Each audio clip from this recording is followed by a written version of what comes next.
नमस्कार मित्रांनो, श्री स्वामी समर्थ सर्वांना. मित्रांनो, आजच्या व्हिडिओमध्ये आपण स्वामी चरित्र सारामृताचे 1 दिवसाचे पारायण कसे करायचे हे बघणार आहोत. मित्रांनो, आजकालच्या या धावपळीच्या जीवनात प्रत्येकाला 7 दिवसाचे पारायण करायला शक्य होत नाही. कारण पारायण करण्यासाठी 7 दिवस टाईम मिळतोच असं नाही. तर ज्यांना 7 दिवसाचे पारायण करण्यासाठी वेळ मिळत नाही, त्यांनी 1 दिवसाचे पारायण कसे करावे ते आपण या व्हिडिओमध्ये बघणार आहोत. तर 1 दिवसात कोणते नियम पाळायचे आहेत, पूजा मांडणी कशा पद्धतीने करायची आहे, पूजा कधी उचलायची आहे, किती अध्याय वाचायचे आहेत, ही माहिती आपण या व्हिडिओमधून बघणार आहोत.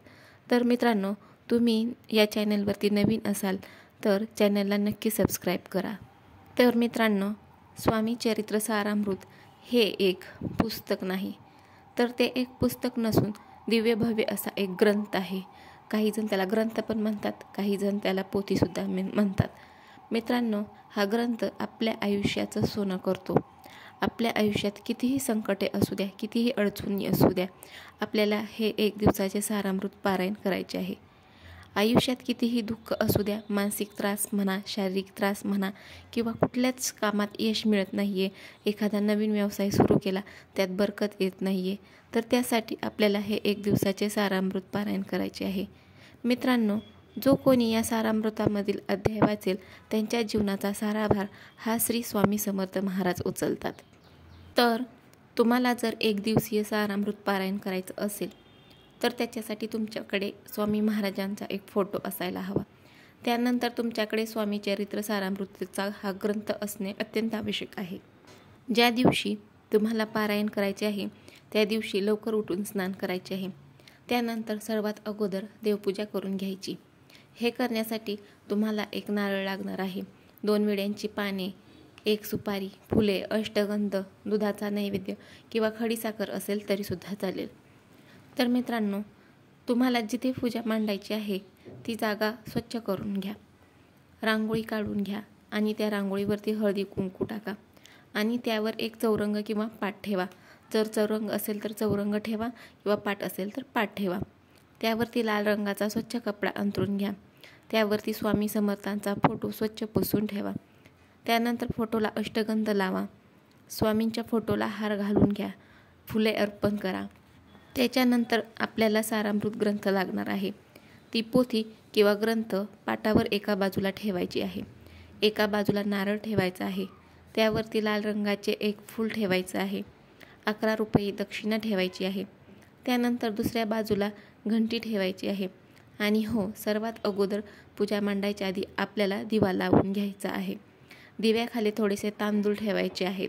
हळदी कुंकू वाहून आपल्याला दिव्याची पूजासुद्धा करून घ्यायची आहे आणि मगच बाकीच्या पूजेची मांडणी करून घ्यायची आहे. पूजेची मांडणी करून झाल्यावर तुम्हाला एक संकल्प सोडायचा आहे. जी काही तुमच्या मनातील इच्छा असेल ती स्वामी महाराजांना सांगायची आहे आणि स्वामी महाराजांना हे सांगायचं आहे, मी हे 1 दिवसाचे पारायण करत आहे, तर हे तुम्ही माझ्याकडून करून घ्या, अशी विनंती तुम्हाला स्वामी महाराजांना करायची आहे. त्याच्यानंतर केळी, सफरचंद जी काही फळं असतील ती स्वामींच्या पुढे ठेवायची आहेत. त्याच्यानंतर पाने व त्याच्यावरती सुपारी हा विडा स्वामींच्या फोटोसमोर ठेवायचा आहे. सुपारी ही गणपती बाप्पांच्या स्वरूपात ठेवायची आहे. सुपारीला पाण्याने अभिषेक करायचा आहे. त्यानंतर दुधाने अभिषेक करायचा आहे. अभिषेक करत असताना ओम गण गणपते नमो असा जप करायचा आहे. त्याच्यानंतर सुपारी स्वच्छ पुसून घ्यायची आहे आणि ती विड्यांच्या पानावरती ठेवायची आहे. त्याच्यावरती आपल्याला थोड्याशा अक्षता व्हायच्या आहेत. हळदी कुंकू फूल अर्पण करायचं आहे आणि त्यानंतर गुळाचा नैवेद्य दाखवायचा आहे. त्यानंतर तुम्हाला स्वामी महाराजांची सुद्धा पूजा करायची आहे आणि त्यानंतर संकल्प सोडायचा आहे व धूप दिवा उदबत्ती लावायची आहे. पाटाभोवती रांगोळी काढून घ्यायची आहे आणि मगच वाचन करायला घ्यायचं आहे. वाचन करायला बसताना साडी आवर्जून घालायची आहे. हातात बांगड्या घाला आणि मगच वाचन करा. जर तुम्ही नैवेद्य बनवला असेल तर तो नैवेद्य दाखवा. जर नैवेद्य बनवला नसेल तर फळांचा नैवेद्य दाखवला तरीसुद्धा चालेल. तर हे पारायण कसे करायचे आहे, तर मित्रांनो, तुम्हाला सारामृत पारायणाचे 1 ते 21 अध्याय वाचायचे आहेत. एकाच बैठकीत तुम्हाला 1 ते 21 अध्याय वाचायचे आहेत. जर तुम्ही संकल्प सोडून पारायण करणार असेल तर एका बैठकीत हे अध्याय वाचण्याचा प्रयत्न करायचा आहे। सगळ्यात अगोदर स्वामी श्रवण वाचायचं आहे। त्याच्यानंतर 1 ते 21 अध्याय स्वामी चरित्र सारामृताचे वाचायचे आहेत। त्याच्यानंतर तुम्हाला 11 माळी श्री स्वामी समर्थांचा जप करायचा आहे आणि 11 वेळा तारक मंत्र म्हणायचा आहे। एवढ्या सेवा तुम्हाला एका दिवसात करायच्या आहेत। मित्रांनो, हे पारायण आपण एका दिवसासाठी करत आहे, तर एका दिवसात 1 ते 21 अध्याय वाचण्याचा प्रयत्न करायचा आहे।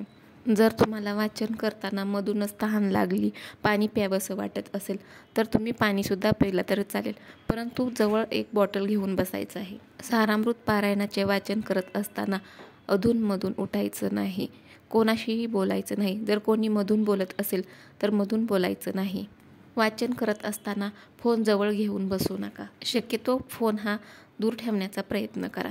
सारामृत पारायण वाचन करण्यापूर्वी आपलं मन हे पूर्ण एकाग्र करा आणि मगच वाचन करायला बसा। अशा पद्धतीने सारामृत पारायणाची एका दिवसाची माहिती ही साध्या सोप्या पद्धतीने सांगण्याचा प्रयत्न केला आहे। जर तुम्हाला व्हिडिओ आवडला असेल तर नक्की लाईक, शेअर, सबस्क्राईब करायला विसरू नका। श्री स्वामी समर्थ। जय जय स्वामी समर्थ। अवधूत चिंतन श्री गुरुदेव दत्त।